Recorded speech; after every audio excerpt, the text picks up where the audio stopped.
Unregistered বায়নার মাধ্যমে কি আপনি জমি ক্রয় করার চিন্তা করছেন? আপনি যে কত বড় বোকামির কাজ করছেন তা আপনি চিন্তাও করতে পারবেন না। যারা আনরেজিস্টার্ড বায়নার মাধ্যমে জমি ক্রয় করছেন, 300 টাকার স্ট্যাম্প হোক আর যত টাকার স্ট্যাম্পই হোক, আপনি আনরেজিস্টার্ড বায়নার মাধ্যমে ওই জমিটি ক্রয় করিয়েন না। যদি বায়নাকারী যদি আপনার সাথে প্রতারণা করে, তাহলে আপনি বাকি টাকা কোর্টে সাবমিট দিতে পারবেন না।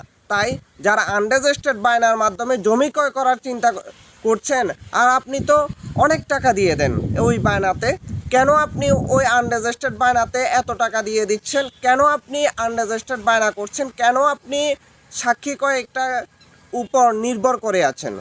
আপনি ওই বায়নাটি রেজিস্ট্রি করুন। যদি বায়নাকারী যদি আপনার সাথে প্রতারণা করে, তাহলে আপনি বাকি টাকা কোর্টে সাবমিট দিয়ে ওই জমিটি আপনি ফিরে পাবেন। তাই ওই কাজটি করুন যেই কাজটি আইনি ভিত্তি আছে। আপনি আনরেজিস্টার্ড বায়নার উপর নির্ভর হয়েন না, রেজিস্ট্রি বায়না করুন।